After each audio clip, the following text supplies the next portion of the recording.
untuk adik-adik, minta maaf, terus berhati.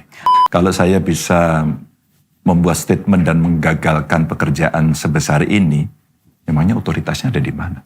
Ini bagian dari Anda membuktikan loyalitas ke partai, Mas Ganjar? Setidaknya ya. Karena tidak hanya loyalitas pada partai, ya, tapi juga sikap kita yang sangat jelas secara konstitusional. Bahkan regulasi pun seperti peraturan menteri juga sangat jelas. Ini aturan loh ini. Kalau enggak saya melanggar loh enggak.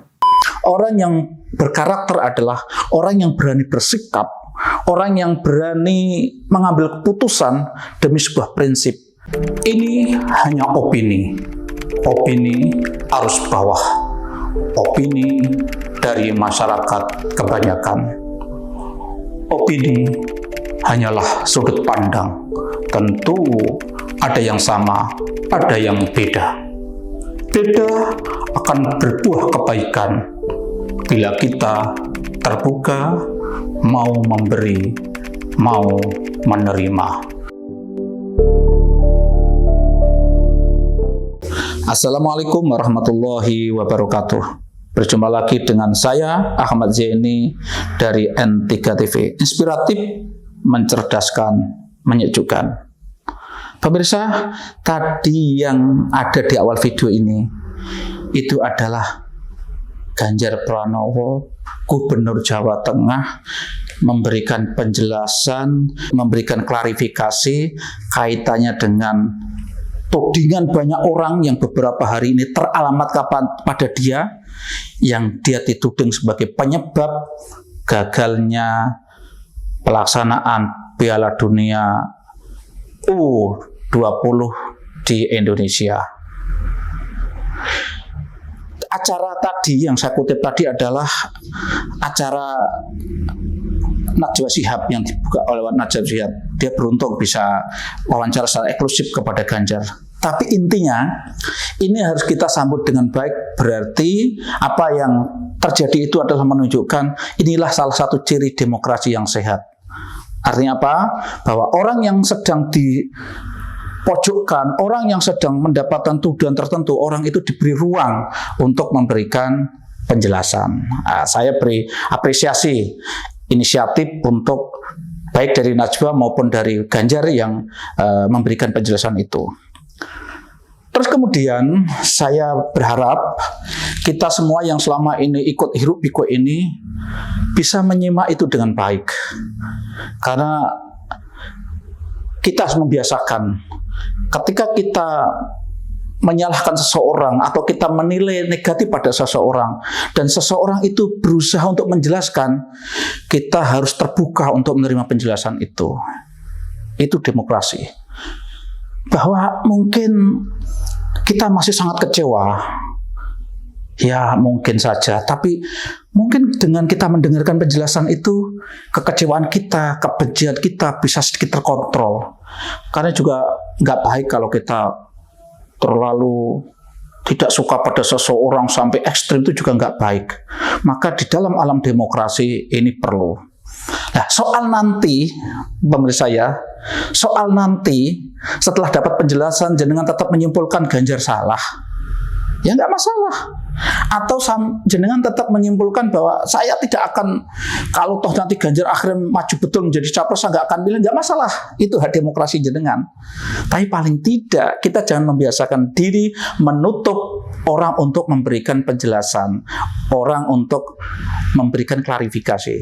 Itu nggak baik. Jadi kita sekarang hidup dalam alam demokrasi, kita biasa untuk berbeda, kita biasa untuk menerima penjelasan. Itu menurut saya adalah bentuk-bentuk kedewasaan kita dalam berdemokrasi. Jadi saya mengajak ayo kita dewasa dalam berdemokrasi, karena kita sudah terlanjur, bangsa ini memilih sistem yang kita pilih adalah sistem demokrasi. Kemudian pemirsa, meskipun saya sarankan nanti Anda menyaksikan sendiri lebih detail, monggo, tapi paling tidak ada poin-poin penting yang menurut saya perlu kita garis bawahi. Pertama, Ganjar di situ menjelaskan bahwa apa yang dia lakukan, sikap yang dia ambil itu tidak hanya sekedar menuruti keinginan partainya atau menuruti keinginan dirinya, tidak. Tapi dia mengaku punya dasar. Memang konstitusi kita sementara ini tidak membolehkan kita kerjasama dengan Israel. Dia menjelaskan agak panjang lah, termasuk adanya peraturan dari Menteri Luar Negeri, tidak bolehnya secara resmi kita menerima tamu dari Israel, tidak boleh lagu kebangsaan Israel dinyanyikan dan seterusnya nanti Anda bisa sendiri. Tapi intinya Ganjar memberikan penjelasan bahwa yang dia lakukan itu ada dasar hukumnya. Dan dia mengatakan, itu kita pegang konstitusi kita memang seperti itu. Kalau saya dianggap salah, ya monggo konstitusinya, ayo kita rembukan bareng-bareng konstitusinya dirubah. Kalau selagi konstitusinya belum dirubah, dan memang belum pernah dirubah sejak kita merdeka, sikap negara ini terhadap Israel, ya sikap kami seperti itu.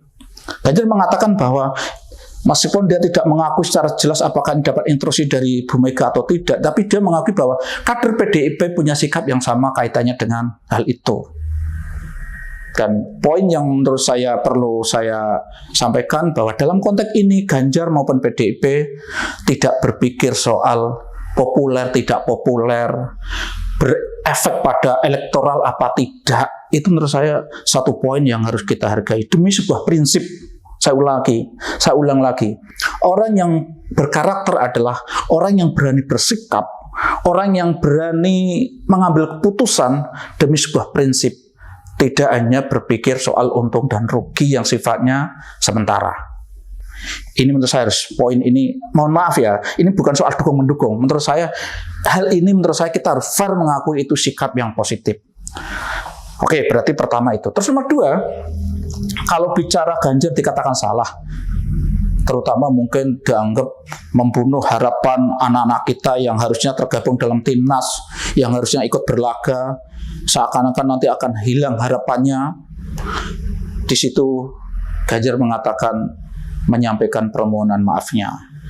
Dia juga berjanji akan mendampingi mereka, bahkan Ganjar sempat berjanji untuk mencarikan pekerjaan karena ada yang mengeluh itu adalah setelah itu nanti dia nggak bisa mendapatkan penghasilan dan seterusnya. Ganjar berjanji akan mencarikan pekerjaan di Jawa Tengah. Ini menurut saya sikap yang baik. Jadi secara umum kita harus fair mengakui, saya harus jujur mengakui, ini lagi-lagi tidak ada dukung-mendukung. Saya harus mengakui dalam konteks kemarin tampil di Mata Najwa itu, di wawancara Najwa Shihab itu, Ganjar tampil dengan penampilan yang elegan, penampilan yang menurut saya sikap-sikap yang positif, dan kita harus fair mengakui tentang sikap yang positif itu. Jangan kita karena ketidaksukaan kita menjadi kita tidak adil bersikap kepada seseorang. Oke. Kemudian yang menurut saya perlu digarisbawahi lagi adalah Ganjar juga mengajak kita semua untuk berpikir jernih. Ini penting. Ganjar mengajak kita berpikir jernih. Apa? Benarkah hanya faktor dia yang menjadi penyebab gagalnya itu? Kayaknya agak masuk akal ya. Masuk gara-gara pernyataan seorang gubernur, hanya pernyataan tambahan lagi dari gubernur Bali, terus hanya gara-gara itu. Kita mungkin lupa bahwa sebelumnya pernah terjadi penolakan. Kita juga lupa ada kelompok-kelompok di Indonesia itu yang memang ada kelompok besar yang anti-Israel. Ganjar juga mengingatkan, ayo kita berpikir jujur.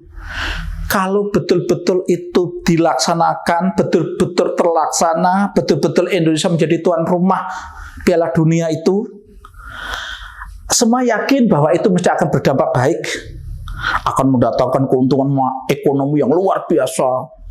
Apakah tidak mungkin terjadi hal yang buruk? Contoh misal, terjadinya penolakan yang besar, terjadinya demo yang berjilid-jilid, yang itu mungkin akan mengganggu stabilitas, mengganggu keamanan negara kita.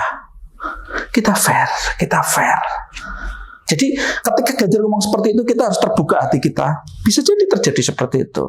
Artinya ketika kita menyikapi itu, menurut saya pernyataan Presiden Jokowi ketika menghadiri acara safari Ramadan di PAN dengan 5 partai itu, Pak Jokowi kan menceritakan, saya ini 2 minggu ini pusing gara-gara bola. Dan beliau cerita bahwa sudah persiapannya matang, sudah macam-macam kok gagal gitu ya. Nah, setelah itu Jokowi mengatakan, tapi gimana lagi ya, mungkin takdirnya seperti itu. Jadi akhirnya Jokowi mengatakan, iya takdir seperti itu. Nah, menurut saya ini kita sederhana ya, menurut saya itu mendalam. Artinya apa? Kita sebagai umat beragama memang sikapnya harus seperti itu. Ketika kita sudah berusaha sekuat tenaga, hasil itu di tangan Allah. Dan ketika Allah sudah mengambil memutuskan takdirnya untuk kita, harusnya kita sebagai hambanya ridho, ikhlas menerima itu. Terus berpikir apa? Kita sebagai orang beragama diajari apa? Siapa tahu ada hikmah di balik itu, kan gitu. Karena apa? Biasanya kan jarum jam itu nggak bisa diputar kembali. Kalau kita saling mencaci, kita saling menyalahkan, kita saling terus menyudut-nyudutkan, itu belum tentu akan menyelesaikan masalah. Jadi kembali lagi ke tadi, apa yang diingatkan oleh Ganjar, saya pikir kita juga merenung. Bisa jadi kalau itu terjadi, bisa jadi ada peristiwa-peristiwa yang buruk, bisa jadi.